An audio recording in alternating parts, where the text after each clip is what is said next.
नमस्कार, आप देख रहे हैं बिग फाइट लाइव और आपके साथ में विजेंद्र सोलंकी। वजहलाल सरकार ने एक साल में दूसरी बार तबादलों से बैन हटाया है और नए साल में लाखों अधिकारियों कर्मचारियों को क्या वाकई में एक बड़ा तोहफा दिया है। लेकिन शिक्षकों को अभी भी इंतजार करना पड़ रहा है। लेकिन क्यों? सवाल बड़ा है, क्योंकि शिक्षा विभाग में तबादलों से रोक अभी तक हटी नहीं है। प्रदेश में 1 जनवरी से 10 जनवरी तक शिक्षा विभाग को छोड़कर तमाम विभागों में तबादले हो सकेंगे।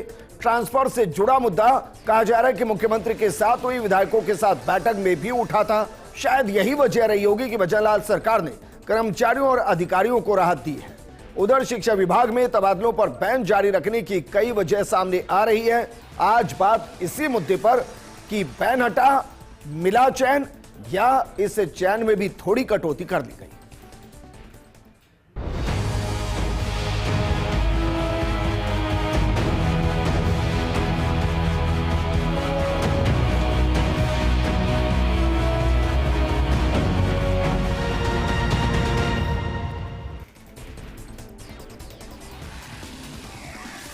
सबके बीच में सवाल यह भी कि क्या है महज इत्तेफाक है कि सातों संभागों की बैठक के बाद तमाम विधायकों से बातचीत के बाद बैन को हटाया गया है।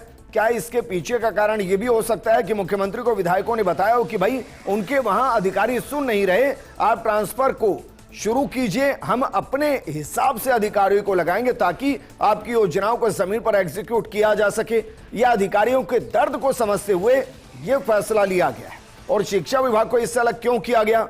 इस मुद्दे पर बात करने के लिए हमारे साथ मौजूद हैं बीजेपी प्रवक्ता लक्ष्मीकांत भारद्वाज जी, कांग्रेस प्रवक्ता राजकुमार शर्मा जी, कर्मचारी नेता संतोष विजय जी और राजनीतिक विश्लेषक महेश शर्मा जी। शुरुआत लक्ष्मीकांत जी आपके साथ, जरा बताइए साल के जाते जाते तबादलों से रोक को हटाना संदेश क्या है?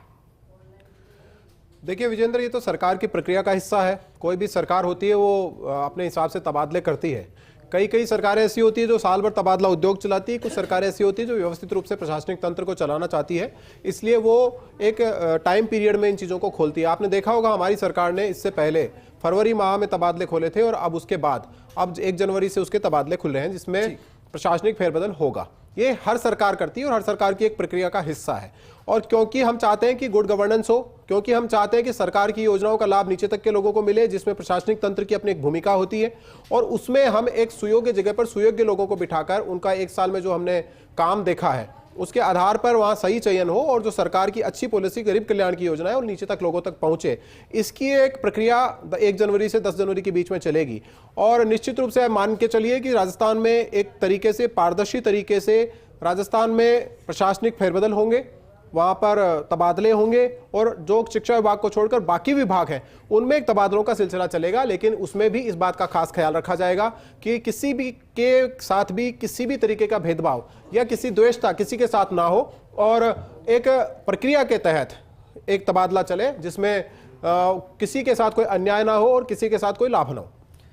तो इसमें डिजायर किसकी होगी? सरकार की कि वो एक ऐसे व्यक्ति को एक ऐसे पद पर बैठाए जहां से बेहतर काम हो, एक विधायक की जो अपनी विधानसभा को बेहतर तरीके से काम करवा सके, या उस अधिकारी की को बेहतर तरीके से एक ऐसी पोजीशन पर आ जाए कि बिना टेंशन के काम कर सके? देखिए, अधिकारी हो, क्या है?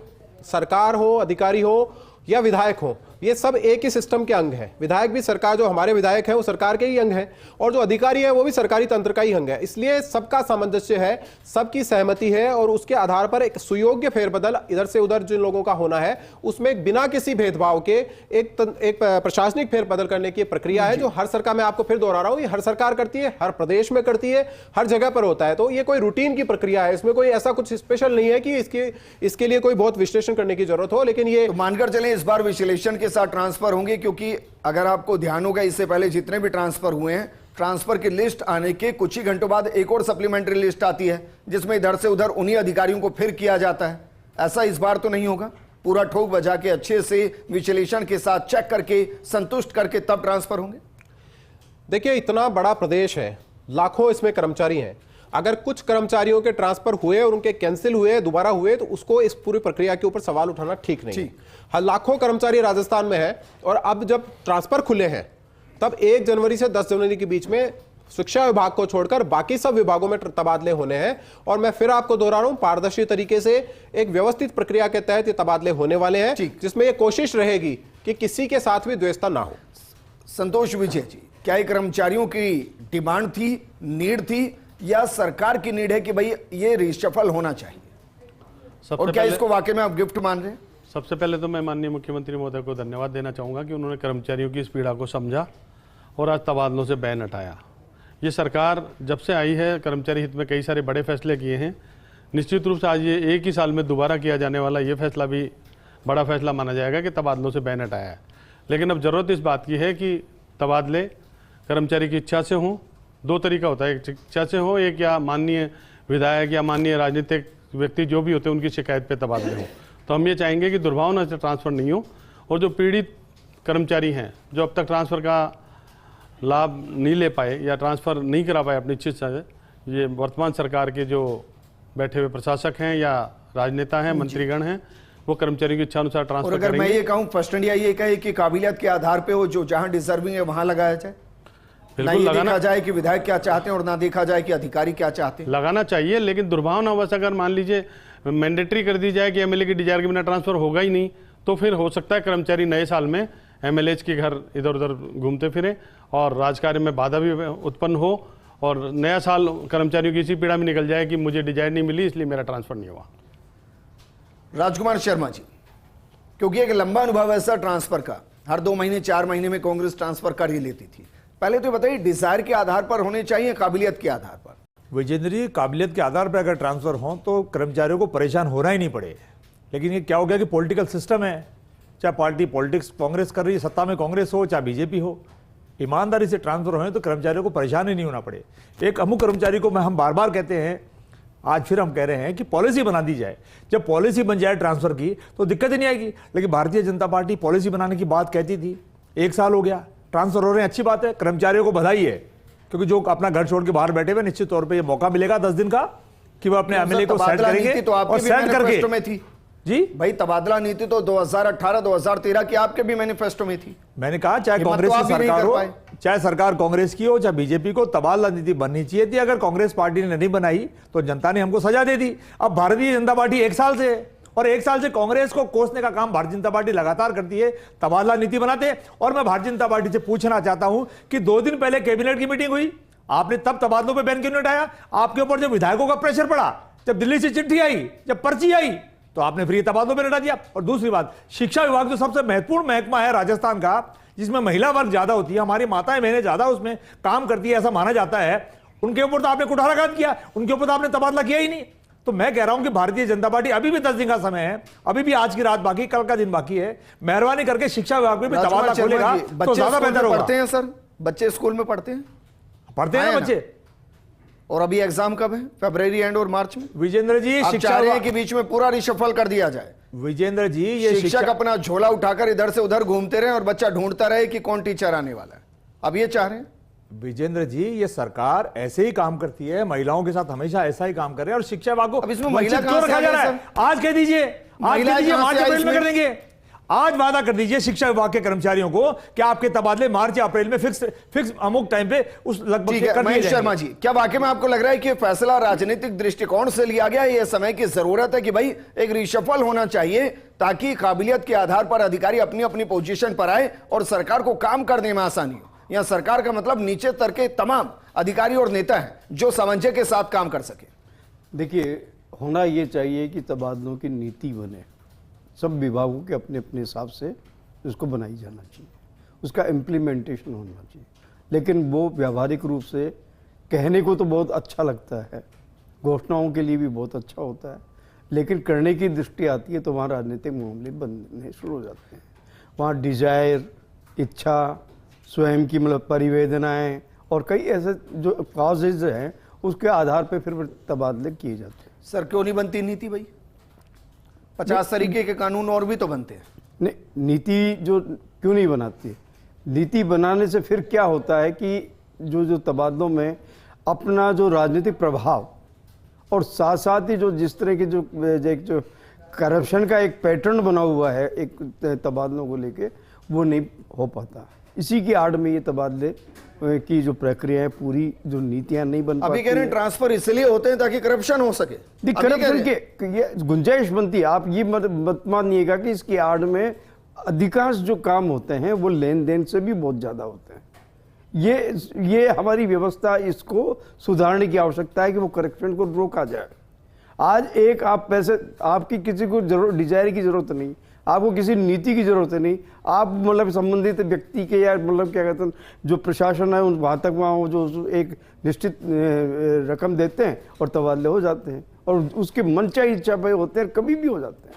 अब ये सिस्टम में ये हमारी सबसे बड़ी बुराई जो है वो ये है, इसका जब तक आप इसको आप जब तक सुधारेंगे नहीं तब तक ये आप कितनी तबादले करें, मैन हटाएं, ये है, इस पे आपका कोई नियंत्रण होना चाहिए। प्रशासनिक जो तंत्र है वहाँ ही इसका मतलब क्या था, नियंत्रण होना चाहिए। किस कर्मचारी की कहाँ अभाव है, कैसे आज स्थिति क्या हो रही है, इस तबादलों की नीति नहीं होने की वजह से ग्रामीण क्षेत्र में कर्मचारियों का अभाव रहता है। चाहे वो किसी भी डिपार्टमेंट में हो, वहाँ कर्मचारियों का अभाव रहता है। सब व्यक्ति जो चाहते हैं वो शहर चाहते हैं। और ये कह रहे हैं कि मलाईदार पद के लिए बोली लगाने का सरकारी तरीका तबादला है। अब ये कह रहे हैं, ये बिल्कुल है सही। इसी तरह का मतलब ये जो एक कल्चर चल रहा है, आज का नहीं है, ये 20-25 साल से लगातार यही काम चल रहा है। और मैं कई चीजें ऐसी है जिससे मतलब आम लोग कहते हैं कि भैया लिए दिए कोई काम नहीं होता। लक्ष्मीकांत भारद्वाज जी, पहले तो आरोपी बहुत गंभीर हैं, लेकिन इसके साथ साथ ये कि भाई शिक्षा विभाग को अलग से अछूता क्यों छोड़ा गया, क्या वो सरकारी कर्मचारी नहीं? देखिए, मैं दोनों का जवाब दे देता हूं। राजस्थान में क्या परंपरा रही है कांग्रेस पार्टी के समय में, भारतीय जनता पार्टी उस परंपरा को नहीं चलने देगी। इसी विश्वास के साथ जनता ने हमको चुनकर यहां पर भेजा है। आप देखिए, एक नियत का सवाल है। नियत का सवाल किस तरीके से है कि कांग्रेस पार्टी की सरकार में आपने देखा कि कांग्रेस के जितने विधायक थे वो सब मुख्यमंत्री थे, और मुख्यमंत्री के यहां लिस्ट भेजते थे कि ये अमुक कर्मचारी हमको अपने यहां पर चाहिए। और कुछ विधायकों के बारे में तो यह भी कहा जाता था कि वो रिचार्ज कूपन चलाते थे। रिचार्ज कूपन का मतलब यह था कि साल भर के लिए किसी अधिकारी कर्मचारी को वहां पर लगाते थे, और साल भर जैसे उसके पैसे की मियाद पूरी होती थी, अगर उसको दोबारा देना पड़ता था, नहीं देते तो उसको वापस से तबादला कर दिया जाता था। और मुझे इसके लिए किसी और से सीखने की, समझने की जरूरत नहीं है। यह सारे राजस्थान ने देखा है, आपने, हमने, सबने देखा है, और खुद मुख्यमंत्री रहे अशोक गहलोत जी ने देखा है। मैं साहब आपको फिर सुना देता हूं। पैसे गिराने पड़ते हैं। सही बात है, नहीं, मुझे नहीं मालूम। बहुत अच्छे से यार डोटासरा साहब खुद इसके अंदर।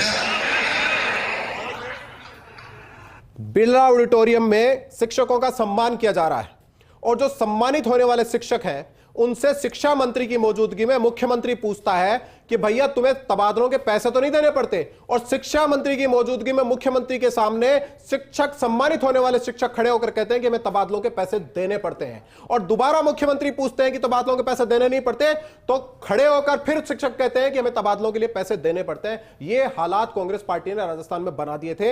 हमारी नीयत है कि वो बदलने चाहिए, और इसीलिए ये जो तबादला उद्योग चला रखा था कि हर 15 दिन में लिस्ट आती थी, इधर से उधर किए जाते थे और विधायकों के कहने पर रिचार्ज किए जाते थे, उस सबको बंद कर एक व्यवस्थित तरीके से एक संरचना बने और उसके तहत तबादले हो। इसीलिए तबादलों का आधार क्या होगा? इसीलिए विजेंद्र जी, इसीलिए हमारी सरकार ने आज से 1 साल पहले जब सरकार बनी थी, ठीक उसके बाद में तबादला खोला, और अब उसके तुरंत उसके 1 साल बाद में दोबारा, ऐसा नहीं कि हर 15 दिन में बताइए फिर भाई, इस बार तबादलों का आधार क्या होगा? आप ये कह रहे हैं कि किसी मंत्री, किसी विधायक की कोई डिजायर नहीं चलेगी। देखिए, मैंने आपको पहले भी कहा, मंत्री, विधायक सब सरकार के सिस्टम का हिस्सा है। वो अलग से सरकार नहीं है, वो सरकार के सिस्टम का हिस्सा है। वो भी वही चाहते हैं जो राजस्थान के हित में है, राजस्थान की सरकार के हित में है, राजस्थान की जनता के हित में है। इसलिए आप ये मानकर चलिए कि मैंने पहली लाइन से आपको कहा कि एक पूरा प्रशासनिक तंत्र जिसका काम है कि सरकार की गरीब कल्याण की योजनाएं नीचे तक पहुंचे, नीचे के लोगों को उसका लाभ मिले, उसका जो मिडिल मैन है, सिस्टम है, वो कर्मचारी है, उसी के माध्यम से सब कुछ नीचे तक जाता है। इसलिए एक सुयोग्य प्रशासनिक तंत्र बनाया जा सके और उसमें अच्छे जो लोग हैं उनको अच्छी जगह पर बिठाकर सरकार की योजनाओं को डिलीवर किया जा सके नीचे तक। और इसी नियत के साथ सरकार ने तबादले खोले हैं, और इसी नियत के साथ सरकारी महकमों में शिक्षा विभाग के साथ ही अछूता व्यवहार क्यों? देखिए, आधा जवाब इसका आपने मेरे से पहले दे दिया, मैं दोबारा देता हूं। शिक्षा विभाग एक बड़ा विभाग है। अगर राजस्थान के कुल कर्मचारियों को हम टोटल करें तो उसमें लगभग एक तिहाई से ज्यादा हिस्सा शिक्षा विभाग में आता है।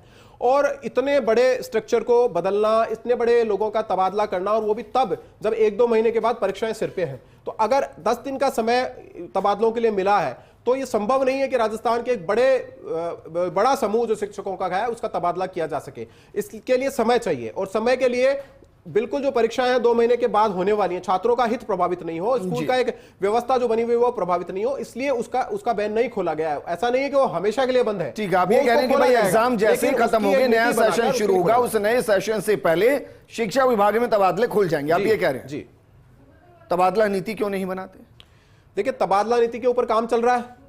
हमने सरकार के साथ संकल्प लिया हुआ है कि तबादलों में पूरी पारदर्शिता बरती जाएगी। पहले की सरकारों में किस तरह की पारदर्शिता थी वो मैंने आपको सुनाई है। तो आप ये मानकर चलिए कि एक पूरी नीति बनेगी, हमारी सरकार के रहते बनेगी, और उसी नीति के हमारी सरकार जब दोबारा आएगी तब भी हम उसी नीति के से तबादले करेंगे जो इसी नीति में इस सरकार मतलब हम मानकर चले ना सर कि अगले साल 2 साल में तबादला नीति हमारे बीच होगी, ये तो मान सकते हैं? देखिए, मैंने आपको पहले भी कहा, सरकार की नीयत है कि सरकार किसी भी कर्मचारी के साथ विद्वेष की भावना के साथ काम नहीं कर रही है। इसके लिए सरकार चाहती है कि नीति बने, हर विभाग में नीति बने, और उसी के तहत तबादले हो ताकि किसी को परेशान ना होना पड़े। वही क्या, और इसीलिए टाइम बाउंडेड कुछ है क्या भाई? 1 साल, 2 साल, 3 साल में तबादला नीति हो? मैंने आपको कहा हमारी सरकार बनाएगी, हमारी सरकार बनाएगी, और हमारी सरकार बनाकर उसी आधार पर आने वाले संतोष तबादला करेगी। भाई, जब इतनी बड़ी समस्या है तो इसको लेकर तबादला नीति बने, इसके लिए कर्मचारी संगठन क्यों नहीं सरकार को कहते कि हमें तबादले नहीं चाहिए जब तक कि तबादला नीति नहीं हो? कर्मचारी संगठन सदैव कहते रहते हैं, और हर सरकार आती है जो यही कहती है कि अब तबादला नीति बनेगी, अब तबादला नीति बनेगी, लेकिन वही ढाक के 3 बात होते हैं। तबादला नीति अगर बन जाएगी तो राजनीतिक व्यक्तित्व जो हैं उनका असर काफ़ी हद तक खत्म हो जाएगा। लोग उनके घरों पे नहीं जाएंगे, उनके बंगलों पे नहीं जाएंगे। क्यों जाएंगे फिर डिजायर कराने, क्यों जाएंगे फिर मर्सी एप्लीकेशन लगाने? इसलिए 10 सेकंड इसमें जवाब देना चाहूँगा। देखिए, अगर जो हमारे कर्मचारी नेताजी कह रहे हैं, अगर वो बात सच है तो सरकार के पास तो ये अधिकार है कि वो कभी भी तबादले खोल सकती है और इस तरह का हुजूम अपने घर पे इकट्ठा कर सकती है। अगर सरकार सही नियत के साथ काम करती है तब वो एक टाइम पीरियड में साल में 1-2 बार इस तरीके को, इस प्रक्रिया को अपनाती है। इसलिए हमारी सरकार ने इस प्रक्रिया को अपनाया।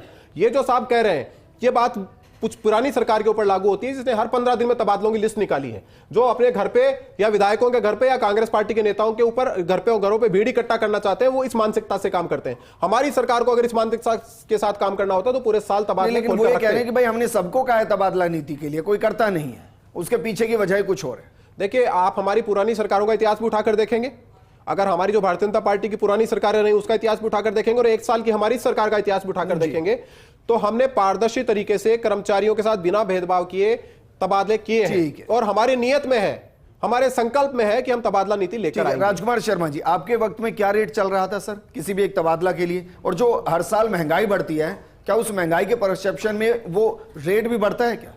विजेंद्र जी, ये बात तो भारतीय जनता पार्टी के मेरे साथी प्रवक्ता बताएंगे जो इतनी साहूकारी रूप में अपना बयान दे रहे हैं। प्रमाण दिया इतने साहूकारी बयान दे रहे हैं। भारतीय जनता पार्टी बिल्कुल साहूकार पार्टी है, कर्मचारियों की हितैषी पार्टी है। मुख्यमंत्री जी का मैं कह रहा हूं भारतीय जनता पार्टी इतनी साहूकार है तो 1 साल में शिक्षकों के ट्रांसफर क्यों नहीं किए? 1 साल में शिक्षा विभाग के ट्रांसफर क्यों नहीं किए? 3rd ग्रेड के ट्रांसफर क्यों नहीं करे? पॉलिसी क्यों नहीं बनाई? और अब मैं कह रहा हूं राजकुमार शर्मा जी, भाई ये तो आपने भी सुना है, हमने भी सुना है, भरे सभागार के अंदर कहा गया था हाँ बिना पैसे के नहीं होता ट्रांसफर। और सुनिए, ये तो कहा ही गया था भाई। मैं ये नहीं कह रहा कि सबने दिए होंगे या सबने दिए होंगे, मतलब तो साहूकार है ना, कर लिया तो 12 महीने के अंदर तबादले में बैंक क्यों नहीं खोला? शिक्षा विभाग ने कर्मचारियों को क्या भेदभाव कर लिया? शिक्षा विभाग के कर्मचारियों के साथ भेदभाव भारतीय जनता पार्टी क्यों कर रही है और 3rd ग्रेड के टीचर्स के साथ क्यों कर रही है? अब देखिए 3rd ग्रेड की बात करेंगे, क्यों नहीं खोल रही है? 5 साल में और बैंक क्यों नहीं खोल रही है? जब ये जिले साफ कर सकते हैं, सरकार चलाते हुए 3rd ग्रेड के टीचर का ट्रांसफर नहीं किया, जिले खत्म करके मास्टर स्ट्रोक लगा दिया। अरे सर, आप भी पॉलिसी बनाई, मास्टर स्ट्रोक लगा दिए। राजस्थान का तमाम कर्मचारी इंतजार कर रहा है, गमछा छूट गया है। राजस्थान का तमाम कर्मचारी इंतजार कर रहा है कि मास्टर स्ट्रोक लगाइए, एक पॉलिसी बना दीजिए ताकि कोई कर्मचारी किसी भी सरकार हो परेशान नहीं हो। राजकुमार शर्मा जी, सरकार तो राजकुमार शर्मा जी, इस 1 साल में कई महीने तो इलेक्शन में निकल गए हैं, लेकिन आपके पास तो पूरे 5 साल थे। अगर लक्ष्मीकांत जी ये कह रहे हैं और ये जो सच है कि भाई पूरे 5 साल में 3rd ग्रेड के टीचर के लिए तबादले खुले नहीं थे, एक भी ट्रांसफर कौन जिम्मेदार है फिर इसके लिए? और किस मुंह से और हम कह सकते हैं कि भाई आप कीजिए, हम तो नहीं कर पाए? मैं कह रहा हूं हम तो नहीं कर पाए, सजा राजस्थान की जनता ने हमको दे दी। मतलब आप निकम्मे भारतीय थे ना? जनता पार्टी साहूकार पार्टी है ना? निकम्मे थे ना आप तो? 12 महीने हो गए ना? निकम्मे थे ना? 12 महीने हो गए, आरसीबी भंग कर दी ना? पहले तो ये पाताल मानो में कि चले निकम्मे गए ना? थे। ईआरसीबी को पहले राज्य तो विरोध मानो कि घोषित कर निकम्मे दी ना? थे, इसलिए नहीं कर तबादला पाए। नीति ले आए ना? ऐसा ही भर्ती में पीछे से ठीक है, जवाब महेश करा दी शर्मा ना? जी, महेश तमाम शर्मा बातों का जी। जवाब देखिए, देने को कितने चाहिए। ईमानदार दो हैं। महेश दिन शर्मा पहले जी, कैबिनेट की मीटिंग क्या थी। वाकई में आपको क्यों नहीं फैसला लिया? एक मिनट भाई, महेश शर्मा जी, क्या वाकई में आपको ये तर्क सही लगता है कि भाई शिक्षा विभाग में तबादले हमने इसलिए नहीं खोले क्योंकि नया सेशन शुरू होगा, बच्चों की पढ़ाई इस वक्त डिस्टर्ब ना हो, एग्जाम अच्छे से हो जाएं, नए सेशन के साथ उन तबादलों को भी खोल दिया जाएगा क्योंकि वो एक व्यापक स्तर पर होते हैं। बिल्कुल सही है कि अभी सेशन की वजह से मतलब जो शिक्षा विभाग में नहीं हो रहे हैं कि अप्रैल से शुरुआत होती है नए सेशन की, तो तब तक परीक्षाएं हो जाएगी समर, उसके बाद में इनका नंबर आ सकता है। अब सवाल ये आता है कि आप ये बताइएगा कि इस जो तबादले जो होते हैं, इस तबादला प्रक्रिया के अंदर आप ये देखिए कि सरकार पर वित्तीय भार बढ़ता है, उस कर्मचारी को पैसा देना पड़ता है जिसका तबादला होता है, उसको शिफ्टिंग का, ट्रांसपोर्टेशन का वगैरह का, तो वो जो भत्ता होता है वो एक मतलब दो तरह का होता है कि एक तो मतलब भत्ता मिल गया है, तो एक वो राजनीतिक लोगों को ये ध्यान में होता है कि इसे भत्ता मिलेगा सरकार से, तो ये तबादला होगा तो ये हमारे को भी कुछ सेवा शुल्क दें। इतना थोड़ी ना भत्ता मिलेगा सर, कोई लाखों में मिलता है क्या? नहीं, जो भी मिलता है तो उससे सरप्लस देने पे ये इस तरह की जो चीजें जो है, जो आपका जड़ की तरह स्थिति ये होती है कि जो उसको कमाने का सोर्स क्या है। आज आप पद के लिए तो मुझे समझ में आता है, लेकिन कोई सपोज कीजिए कि मैं चाह रहा हूं कि भाई मेरी फैमिली समस्या है और मुझे फला जगह से फला जगह ट्रांसफर कीजिए, क्या इसमें भी भत्ता मिलेगा? उस समय आपको देना पड़ेगा। क्यों? क्योंकि आप वो सुविधा देखता है कि सरकार भी ये भी देखती है कि जब आपको मतलब स्वयं आप ठीक है संतोष विजय जी, जगह पे मुझे प्रोग्राम को क्लोज करना है, जरा बताइए कोई एक तो आंकड़ा इस तरीके का होगा कि भाई जब भी कभी भी ट्रांसफर होते हैं उनमें कितने % ट्रांसफर ऐसे होते हैं जहां कर्मचारी चाहता है कि भाई मेरी समस्या है, चाहे वो पारिवारिक समस्या है, नैतिक समस्या है, उसके आधार पर तबादला हो रहा है, और कितने % ऐसे होते हैं जो नेताओं के डिजायर पर होते हैं? डिजायर पे तो सारे ट्रांसफर होते हैं सर, दोनों ही पार्टियों में अमूमन देखा गया हम लोगों ने कि डिजायर के बिना तो एप्लीकेशन मंत्री महोदय लेते ही नहीं है। जनता पार्टी का नाम मतलब आप, लेकिन नहीं, दोनों सत्ता में है। मैंने दोनों ही पार्टी की बात करी है, मैं कोई कांग्रेस बीजेपी की बात नहीं करता। तो साहूकार पार्टी है। कर्मचारी किसका राज में रहे उसका, इस फॉर्मूले पे चलने वाले कर्मचारी हम। लेकिन ये ध्यान है कि दोनों ही पार्टियों में ये देखा जाता है कि बिना डिजायर के ट्रांसफर नहीं होते, और एमएलए एमपीएच की डिजायर जरूरी है, चाहे वो इच्छा से ट्रांसफर हो, चाहे प्रताड़ना पे हो। प्रताड़ना पे हो तो होगा, प्रताड़ना पे होगा तो माननीय विधायक लिख करके देते हैं। देखिए, विधायक हो या सांसद हो या सरकार का कोई मंत्री हो, वो जनप्रतिनिधि होता है। कई बार ऐसा भी देखा गया है कि किसी भी प्रदेश के किसी भी हिस्से में कोई कर्मचारी ऐसा होता है जो सरकार के सिस्टम के अनुसार काम नहीं करता, जनता का हितैषी नहीं होता। सारे ऐसे नहीं होते, पर कई बार ऐसा देखा गया है। तो विधायक की भी जिम्मेदारी है, मंत्री की जिम्मेदारी है, चुने हुए जनप्रतिनिधि की जिम्मेदारी है कि उसकी सरकार कुछ लोगों को विचारधारा के आधार पर भी हटाया जाता है, कंप्लेंट करे। सरकारें जब बदलती है तो विचारधारा के आधार पर हटाया जाता है। लेकिन मैं फिर आपको दोहरा रहा हूं कि पिछली सरकार का जो उदाहरण हमारे जो कह रहे हैं कि विचारधारा के आधार पर भी ट्रांसफर होते हैं, क्या ये सही है? अगर विचारधारा के आधार पर हम ट्रांसफर करते और इसी विद्वेष के साथ करते, मुख्यमंत्री ने जो शपथ ली थी, और आपको याद होगा कि जब हमारे सरकारी अधिकारियों की मीटिंग ली थी तो मुख्यमंत्री भजनलाल शर्मा जी ने साफ तौर पर कहा था कि मेरी सरकार में किसी कर्मचारी के साथ वैचारिक आधार पर भेदभाव नहीं होगा। अभी आरएस का जब सम्मेलन हुआ था तब भी कहा था, और उसका मैंने आपको फिर दोहरा रहा हूं उस बात को, जो इस मानसिकता के साथ काम करता है, जो इस नकारात्मकता के साथ काम करता है, हमारे साथ जुड़ने के लिए शर्मा जी, संतोष विजय जी और महेश शर्मा जी, शुक्रिया। तबादले शुरू होंगे नए साल के साथ, कुछ बताने की जरूरत नहीं है, सारी तस्वीर सामने आएगी। अगर बेहतर तरीके से तबादले हुए तो भी तस्वीर सामने आएगी। डिजायर और जिसके आरोप लग रहे हैं उस तरीके से अगर ट्रांसफर हुए तो वो भी तस्वीर सामने आएगी। लेकिन जो बैन हटा है, क्या वाकई में वो चैन देगा आम जनता को? सबसे बड़ा सवाल ये। नमस्कार।